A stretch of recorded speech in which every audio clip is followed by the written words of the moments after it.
je vous retrouve pour une nouvelle vidéo. Vous avez été beaucoup à me demander ma recette de liniment. C'est une recette qui est toute basique, il n'y a vraiment rien d'exceptionnel. Simplement, je décide quand même de faire une vidéo pour vous la montrer, peut-être que ça peut servir à certaines d'entre vous. Je précise que mon liniment, je le faisais à la casserole avant, et maintenant que je suis une femme moderne, je me suis acheté le robot compagnon de chez Moulinex, et du coup, je vais utiliser mon compagnon pour faire cette recette, bien entendu avec les mêmes dosages d'ingrédients, vous pouvez tout à fait le faire dans une casserole. Je vais commencer par vous montrer les ingrédients. Pour faire cette recette, il vous faudra de l'eau de chaux, que vous trouvez soit en droguerie, soit sur Aromazone par exemple, de l'huile d'olive bio et vierge, que vous trouvez n'importe où. Si vous voulez mettre autre chose que de l'huile d'olive, vous pouvez tout à fait utiliser de l'huile d'amande douce, de l'huile de jojoba. Il y a plein d'huiles qui peuvent remplacer parfaitement l'huile d'olive si vous préférez. Ça, c'est vraiment votre choix. Moi, j'utilise 2 cuillères à soupe à peu près de cire d'abeille, mais ce n'est pas élémentaire, ça marche aussi très bien sans ça. Donc, les deux ingrédients principaux sont bien évidemment l'huile d'olive et l'eau de chaux. Ensuite, libre à chacun de rajouter des choses. Moi, en général, je rajoute par exemple du macérat de calendula. Là, pour le moment, je n'en ai plus. Du coup, je vais simplement ajouter de la cire d'abeille. Ça aussi, c'est quelque chose d'optionnel. C'est vraiment libre à chacun. Faites attention avec l'utilisation des huiles essentielles. Il y en a beaucoup qui ne conviennent pas du tout à la peau d'un bébé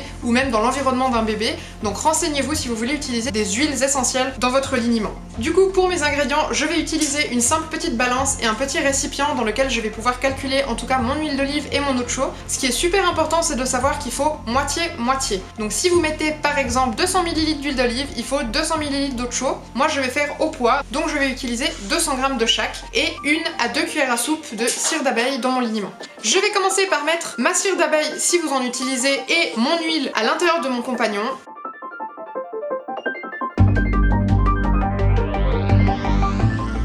Je précise quand même, je vais utiliser cet ustensile-là. Et je vais lancer sur la vitesse 2 ou 3 pendant 2 minutes 30 à température 65 degrés pour faire fondre la cire d'abeille et qu'elle se mélange bien à l'huile d'olive. Avant d'ajouter l'eau de chaux, assurez-vous que votre mélange est bien homogène et que tous les morceaux de cire sont bien fondus à l'intérieur. Si ce n'est pas le cas, n'hésitez pas à remettre un petit coup avec la chaleur. Je vais ensuite ajouter mes 200 g d'eau de chaux que je vais peser et ajouter à l'intérieur du robot. À ce moment-là, on n'a plus besoin de mettre de la température, simplement bien mixer pour que tout se mélange et que le liquide ne tranche pas. Ce qu'on peut faire, c'est qu'on peut lancer en vitesse 3 et verser l'eau de chaux par petits bouts à l'intérieur du robot pour que tout ait le temps de bien se mélanger. On ne met pas de température, on met simplement vitesse 3.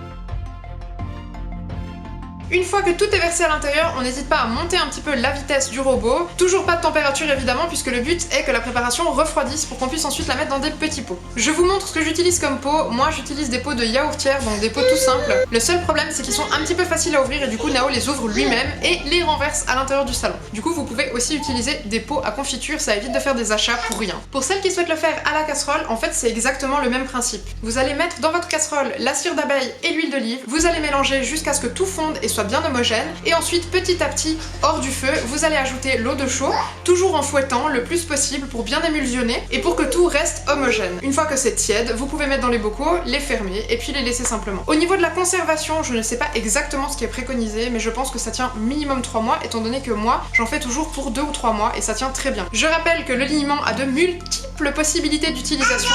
Moi je l'utilise pour les fesses de mon bébé, on fait bien attention parce que le liniment n'est pas super compatible avec les couches lavables, ça peut les encrasser. On en utilise mais avec parcimonie. Moi j'en utilise aussi pour me démaquiller, ça va très bien et ça laisse un petit film gras sur le visage qui n'est pas pour me déplaire le soir avant d'aller se coucher. Je vous montre un petit peu le résultat et du coup je vais laisser un petit peu refroidir et ensuite je vais les mettre dans mes pots.